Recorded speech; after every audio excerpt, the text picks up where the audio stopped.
지난 시간 우리는 대기오염의 원인이 되는 물질에는 가스상 오염물질과 입자상 오염물질이 있다는 것을 함께 알아봤고, 그중 가스상 오염물질들이 일으키는 대표적인 환경오염의 과정을 알 수 있었습니다. 오늘은 지난 시간에 이어 입자상 오염물질이 환경오염을 일으키는 과정과 두 원인 물질이 결합했을 때 어떤 치명적인 결과를 가져오는지 함께 알아보는 시간을 가져보고자 합니다. 앞서 입자상 대기오염 물질을 0.1에서 10마이크로미터 사이의 액체, 고체 물질로 분류했습니다. 입자상 대기오염 물질의 대표적인 예시로는 먼지, 매연, 헤이즈, 나아가 작은 입자로 떠다니는 카드뮴, 크롬 등의 중금속 가루 또한 입자상 오염 물질에 포함됩니다. 각 물질들은 입자의 크기, 형태, 구성에 따라 다양한 특성을 가지고 환경과 인간에 다양한 영향을 끼치게 되는데요. 특히 우리가 미세먼지라고 부르는 아주 작은 크기의 입자들은 인체에 더 치명적인 영향을 끼칠 확률이 더 높습니다. 이를 우리는 2.5 마이크로리터로 기준 삼아 PM10, PM2.5 등의 농도 형태로 우리 일상 속에서 확인할 수 있습니다. PM10의 수치는 입자의 크기가 10 마이크로미터 미만인 먼지를 말합니다. 작은 크기로 인해 인체의 폐포까지 침투해서 각종 호흡기 질환의 직접적인 원인이 되며 인체의 면역 기능을 약화시킵니다. 이보다 더 작은 입자에 대한 기준을 세우기 위해 PM2.5에 대한 기준 또한 도입했는데요. 입자의 크기가 2.5 마이크로미터 미만인 먼지를 말하며 이것을 초미세먼지라고 합니다. 초미세먼지에 대한 기준이 중요한 이유는 크기가 작아서 인체에 깊숙이 침투할 수 있는 능력 때문이기도 하지만 2.5 마이크로미터 미만인 입자의 대부분은 화석연료의 연소, 자동차 배출가스 등 인위적으로 발생할 배출물과 가스상 물질이 응축되어 생성된 물질이 대부분이기 때문입니다. 즉, 인간 활동에 의해 만들어진 결과물이기 때문이죠. PM2.5 수치에 해당하는 입자상 오염물질 비중이 더 높아질수록 인간 활동으로 인해 만들어진 오염물질의 비중이 더 커진다는 지표가 되기도 하니까요. 이러한 입자상 대기오염 물질은 특히 생태계에 엄청난 위험 요소로 작용합니다. 호흡하지 않고 생명체가 살 수 없기 때문에 대기오염 물질은 호흡기를 통해서 가장 쉽게 인체에 침투하게 되는데요. 이 외에도 피부, 점막, 넓게는 소화기관과의 접촉까지도 체내에 침투해서 영향을 미칠 수 있습니다. 폐포에 침입한 먼지는 폐에 부착되어 장기적인 영향을 끼칠 때에는 진폐증, 성면폐증 등의 폐질환까지 이어질 수 있습니다. 더욱 심각한 환경 문제는 가스상 오염물질과 입자상 오염물질이 함께 대기오염을 일으키는 경우입니다. 공기 중 균일하게 분포되었던 가스상 오염물질들이 입자상 오염물질을 만나 흡착하거나 녹아들어가면 그 화학적인 영향이 더욱 큰 파괴력을 가지게 됩니다. 체내 침투, 시야장애, 산림 파괴, 도시시설 악영향 등의 수많은 문제점을 야기하게 되는데요.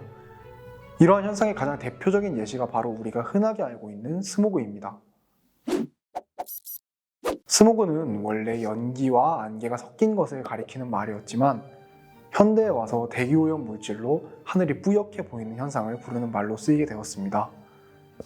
본래 도시의 오염 물질은 공기의 순환과 바람을 통해 외부로 유출되어서 치명적인 수준의 농도를 가지는 경우는 거의 없습니다.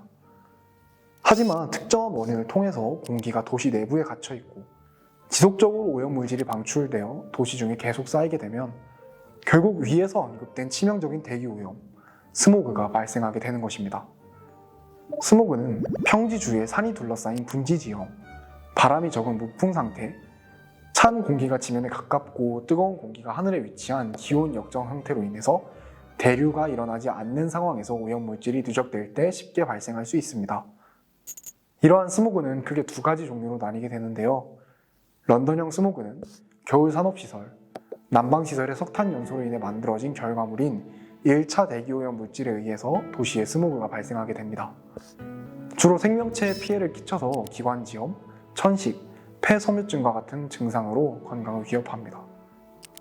그와 다른 형태로 분류되는 LA형 스모그는 자동차에서 배출되는 물질들이 여름철 강한 햇빛에 의해서 질소산화물, 반응성 탄화수소로 변화되어 치명적인 독성을 띠는 형태입니다. 기존에 배출된 석유계 연료들의 오염물질이 햇빛 속의 자외선의 영향을 받아서 기존 오염물질들보다 더욱 치명적인 독성을 띠게 되는 것입니다. 생명체에 대한 피해뿐 아니라 건축물의 손상과 고무 제품의 균열과 같은 현상을 일으키게 되는 것이 LA형 스모그의 특징입니다. 지금까지 두 개의 영상을 통해서 대기오염을 유발시키는 대기오염 물질에 대해서 자세히 알아보고 그러한 오염 물질들이 어떻게 환경과 인간에 영향을 끼치는지 알아보았습니다.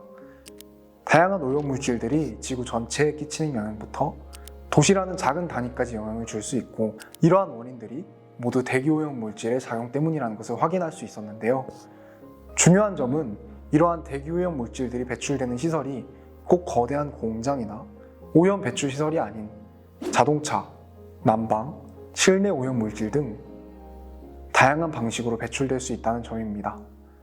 물론 기술적인 발전으로 공해를 만들지 않거나 최소화하는 시설이 많아졌다는 것은 좋은 일이지만 우리가 이를 통해 알아야 할 또 다른 점은 인간 사회의 활동으로 인해서 만들어지는 오염 물질들을 무조건적으로 부정하고 책임을 넘길 수 없다는 것입니다. 환경 문제는 우리 모두가 생각하고 해결해야 할 과제라는 것을 대기오염 원인 물질과 대기오염을 통해 생각해 볼 수 있을 때 환경 문제 해결에 더 가깝게 다가갈 수 있을 것입니다. 다음 영상을 통해서는 실제 산업에서 어떤 방식으로 대기오염 물질들이 만들어지는지 그리고 나아가 그러한 대기오염 물질들을 줄이는 방식에는 정확히 어떤 것들이 있는지 함께 알아보고 환경을 지키기 위한 다양한 시설들을 좀 더 자세히 알아볼 수 있는 시간을 가지고자 합니다. 앞으로 보보미디어는 환경을 더 깊고 다양하고 넓은 시야로 알아갈 수 있는 방법을 소개하고자 합니다. 보보미디어와 함께한 시간을 통해 환경 문제 해결에 한 발 더 다가갈 수 있도록 구독과 관심을 통해서 힘을 보태주시기 바랍니다. 지금까지 보보미디어의 김보성이었습니다. 감사합니다.